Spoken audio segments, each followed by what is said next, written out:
was in talking to colleagues or peers, people going through similar situations and hearing what they were doing.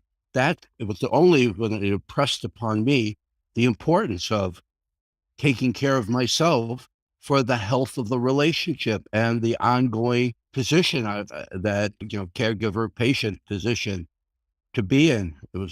But that took time, and it's actually still a work in progress.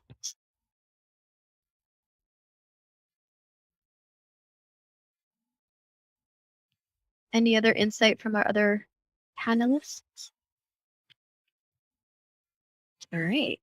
So let's move on then to the next theme and our next discussion, which is communications and conflict. So we kind of already brushed a little bit on the communications, but this one is in terms of what are some strategies that you guys have used when communicating with your person when they are non communicative or are having a difficulty with expressing their feelings? And David, I'd ask you to start this conversation. Well, there's the ideal and then there's the real. Okay. Now, the ideal is you have a perfect communication line between the two of you. You completely understand each other and you deal with the situation. But the reality is, no matter how close you are with that person, regardless of your relation to them, whether they're a spouse or a child or a parent, the reality is that the thoughts and your feelings that I had weren't necessarily ones that we were willing or able to. They were pretty intense at times, and I don't know if that's because of fear or the pain of confronting the reality of the situation, either because you're unwilling to talk about it, to share those those deep feelings, or because you're not willing to. I know in the case of Bonnie, my wife, I often feel that she's not telling me things because she doesn't want to worry me, you know? And that concerns me because I really want to know what she's going through and how I can participate and help her, get through it. And, it's not cut or dried. It's just like it's a difficult thing. And you make a point to say, I wanted to sit down and talk about these things and see if we can't find, a common ground. But as a man, I don't want to generalize, but we are not necessarily always good about sharing our innermost thoughts. And so, that it's a lot of it is on me. I'll admit it. And also, I don't want to worry her. Like I mentioned, her worrying me, but I don't want her to worry, how solid is what I'm going through. So, you know, what can I do about it? The question is like, how do I get things on the table, basically? So I'm always asking her, so how you feeling? What are you thinking? I'm trying to pay attention to those like nonverbal cues, as I mentioned earlier. I try to read what she's going through. I am fortunate because I can her eyes tell me exactly what she's going through. Usually I can see. So that helps me. But I try to be tactful as much as I'm able, but, so there's a frustration level because of that, we're talking about something that is so deep felt that sometimes beyond the kinds of conversations where, "Oh, I have an appointment next week. I'm doing a new test. I'm looking at this," and, those are pretty, basic taking care of business issues. But really getting down to the hardcore internal feelings, that's tough. That is really tough. So, again, it's a work in progress for me, after we've been married for 40 years. And, I'd like to believe it's all second nature that we would be having these kinds of, discussion. The truth is, we still need work in confronting the challenge. Yeah. And it's the same concept with the patient that if we tell you something, we see it in your eyes that, oh, you guys are more worried, then we back away and not want to tell you certain things. So it's really having that open communication for both and knowing that both are there to support one another throughout the process. It takes time. It takes a lot of time. Yeah. I find that what I try to avoid is not making assumptions and asking some questions to try to trigger or say something like, well, I've noticed that blah, blah, blah, or here's what I think. Can you just maybe let me know, is that what you're feeling? Like, we'll try sometimes to articulate it, but check in, right? Instead of just assuming. I'm blessed with someone who is very articulate and very expressive. So most of the time I don't have to guess, which is a real blessing. He will openly share and tell me what he's going through, but I see it in him too, that sometimes he doesn't want to worry me with some stuff, but eventually he will communicate it. Yeah, sometimes I've had to help kind of draw a few things out and by gently seeing what I was observing. Yeah. And then the other thing is, part of that is your role is kind of, as a caregiver, is kind of a cheerleader. You want to, rah, rah, rah, keep it positive, to keep the focus, encouraging and looking toward the long-term future. And, sometimes that's not easy to do either. Yeah. Even comforting the person. And that's not easy either when you're kind of wondering, oh, is it the right comfort? Is it not? And no one can tell the future. So you're going by ear on that. Mm-hmm. And I think we've heard that, the person you're taking care of, it could be the whole spectrum of people who are very independent, very engaged, very much part of their, taking charge of their own health, basically. But, and that's one end of the spectrum. The other end of the spectrum is people who are completely, quite reliant on you to fulfill that role. Yep. Both sides of the coin. Exactly. Yeah. Does anyone else have anything to add to that topic? No? All right. As patients, we go through some pretty difficult things, and there are different points in our kidney journey that we approach difficult topics that we might not want to talk about, or we might shut down. I'm wondering if you could discuss how you approached your mom, when a difficult topic needed to be brought up and it needed to be spoken about. So with my mom, again, as I may have mentioned while conversing in another topic, is a lot of the things initially with her kidney journey was definitely very difficult. She was in denial. She did not accept dialysis. So that in itself was very difficult. Because first it was just the percentage, and also understanding her kidney journey. It was a lot of education. I had to learn everything, because also was dialysis, and then the next biggest thing was diet. These two factors were huge. My mom was a lover of food. If she could feed the whole world, she would. She would make it with her hand and literally feed you. Anybody that walked through the house could not leave without eating her food. That's amazing. And she would have like get-togethers, parties, huge, like literally huge. She cooked. She was an excellent cook, but she believed in rich food too. And then, so her hardest thing was when she first became a diabetic. And so we went to classes to learn about the diet for diabetes. And then when she became, that was something to get used to. And then when you learn the kidney diet, it is almost opposite a lot of things, because I had to learn that. So that was struggle for her, because she said, no, but I was told to have this and now it's opposite. So that was a big struggle.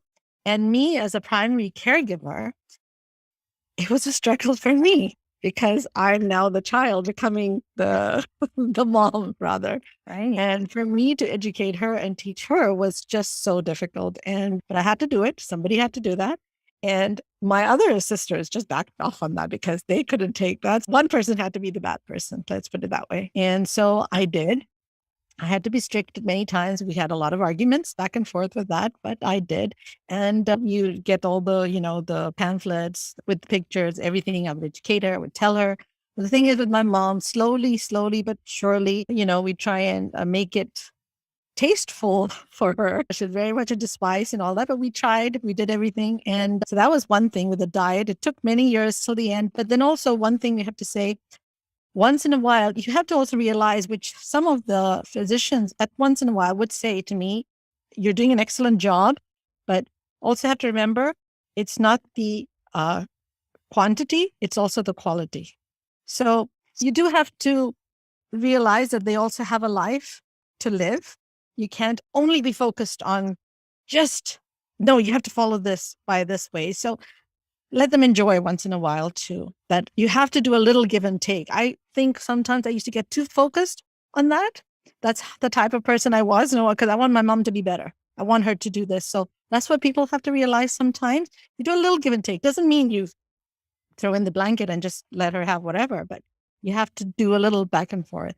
And with the dialysis is that because she was so much in denial, we had a lot of convincing to do. She said, no, I don't need to do that. Give me a couple of pills and I'll be fine. And then we had to take her. We had to teach her a lot. And one of the places that I took her to was Kidney Foundation. I took her to a couple of the group meetings when I first met Sadia and a few other people. And she was just in awe of how everybody was who had either dialysis or a kidney transplant. And she said, they've all had this. I mean, they're happy people.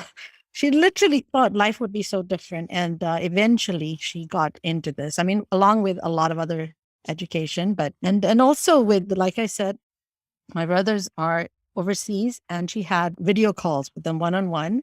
And so not just me alone, because I was like repetitive. It was become redundant, just one person constantly. So everybody had a different way of explaining things to her. And then eventually it came in, and that's how our strategy worked. So it's good to get help from others and take that on. And I think that if anybody's out there, if you're coping with it alone, don't take help from others. That's the biggest thing. That is great advice. And it kind of led to what Francine had said too about asking for help when she should have. And now she knows, asking for help is key from anyone that offers it for sure. So we're going to actually just jump in because we have a little bit of time left. And so we're going to end off with our caregivers providing us with some amazing tips and advice that they have. And if each of you can provide about 1 to 3 thoughts that you provide, that if you could go back in time, what would you have said to yourself then that, hey, this is a good tip, this is a good idea, listen to me now, that kind of thing. So I'm going to pass it to Erwin first to give us his insight. Well, it was my wife, Kathy, who said, why don't you see if there are any support groups out there for you? So she's looking out for me. And I must say that joining the caregiver support group was very illuminating. And as Uzma was saying that, her mom was very, very surprised to find out that there were other people like her out there. So surrounding yourself with people of similar purposes makes the work a little bit easier to do. The work is daunting. You want your person to be in the best shape that they can possibly be. And yes, you are the one who's living with it with your person, but there are other people out there who have gone through the same journey and who are very happy to share, very happy to help. So the caregiver support group was a beautiful point for me. So you need to look for people of like mind, and don't be afraid to share your thoughts and get serious. Yeah, very well said. So like Erwin said, I think the support group would have been a great place to have joined. I didn't join at the time. I was overwhelmed and very busy with my mom, along with my sisters. But for me, my mom was a full-time job. I could not get away at certain times. She needed me. Like I said, I wasn't in home. I had 2 homes that I was running. So I didn't join at that time, but I did now. And great to be here. Anybody who can, it's a great place. Another thing I would say is get volunteer services, and there are available apparently where you can get people to come and sit with your loved ones or just be there so that you can go out and run in for errands for people who desperately need that kind of service. Maybe there's not, but they can come in and for all kinds of needs. So that's something to look online, and or otherwise, you can get extra PSW helps and things like that. That is very important to look out there. There are all kinds of services, but it's very important to look out for that because they are available. And also going to your person's social worker to get more support and other ideas and stuff is a Yes, good that's resource. right. The social worker. Exactly. David, what's your tip? Well, I think anticipate needs. Rather than just waiting for a need to arrive, you have to be a little bit more proactive to try to figure out what role you can best play in the particular situation you're confronting. So, don't make assumptions. I think Francine said that, and I think that's really valid. That's one piece of advice I would give myself. The other thing is, having said that, sometimes you have to back off. You're kind of walking a fine line here between wanting to do everything you can do for the person you're taking care of and letting them do as much as they want or can do to take care of themselves.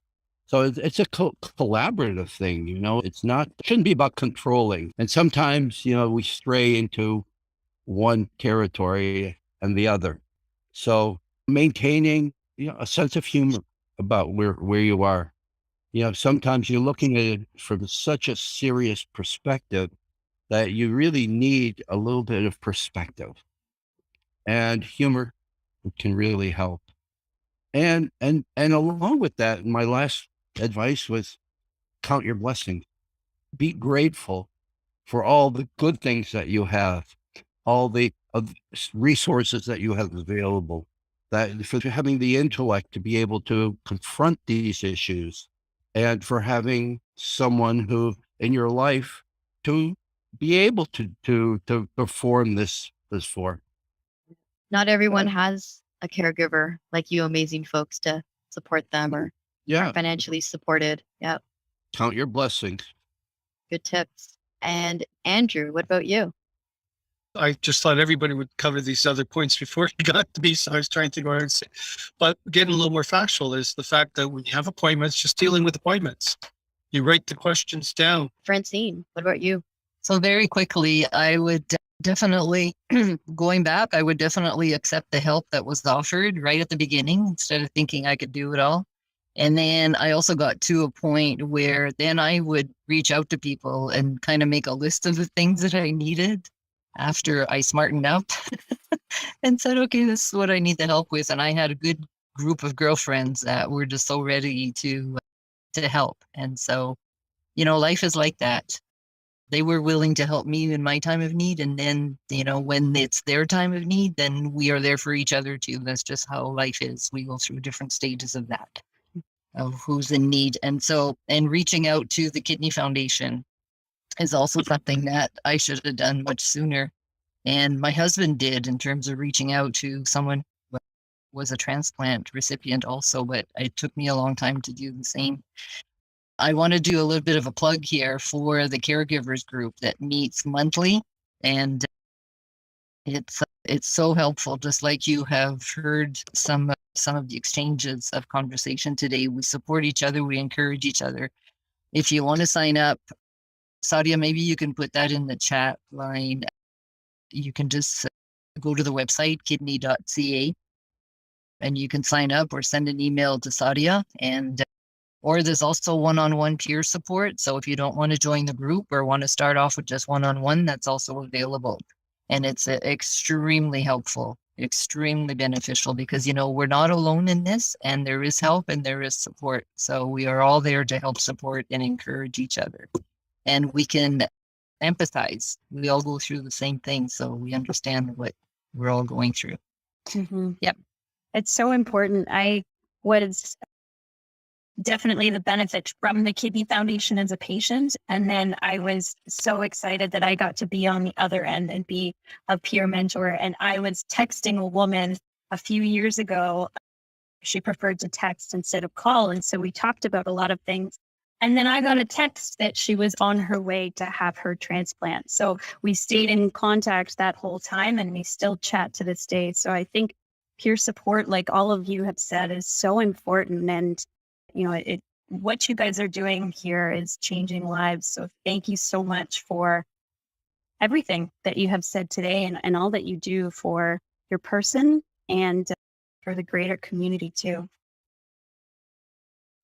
Thank you. So we have 3 minutes, and I had a few questions submitted. I'm wondering if one of you can chat, since we talked a little bit about this. A social worker has asked, as a social worker, what can they do to support you as a caregiver? Does anyone have any tips for our social workers out there? I know they're overloaded. Oftentimes the focus is on the patient. And I think sometimes we get a little bit forgotten, but I think the social workers that came and spoke at our peer support groups, I think that was a wonderful opportunity for us to share with them also what we go through, and for them to give us some tips also. So I know they're overloaded and they can't really deal a lot with one-on-ones, but I think that by attending sometimes our peer support groups, that's one avenue, that's one way that they can, we can benefit from their insights. So yeah, that's what I would say. I would also add that there are a lot of resources out there, and some are better known than others. And I think that that's one area that social work, in fact, I think the whole renal team at the hospital, like we're at TGH, and they are a wonderful team. But as it was mentioned, they have a lot on their plates. There's a lot of stuff going on, and they have a lot of patients. So I think that it would behoove social workers to make an effort to let them know about the financial resources, the support resources through the Kidney Foundation, through other internet availability, even great printed material out there for people who aren't tech savvy, for instance, or just want the printed word. So yeah, that's where I would say, knowledge is power. The more information, the more options we have, both as caregivers and as patients, to use that information. Fantastic. Thank you so much, David. So on behalf of the Center for Living Organ Donation, again, I want to thank all of you for today and sharing your knowledge. We only got a tiny little vision of what you guys go through as caregivers and what your role is in your journey with kidney care. So we would love to do a second part of this. We are in discussions about that with the caregivers. So all of you who are on the line, stay tuned, because they have so much knowledge that we would love to continue to share with you. At the center, we also have a YouTube channel. This will be up on the channel, so we'll share that widely. So if you missed any parts of it, we'll make sure that that is available for everyone as well. Thank you, everyone, even from the Kidney Foundation. We appreciate it. And our amazing volunteer facilitators, you guys, thank you. You're the heart and soul of everything. So thank you. Thank you so much.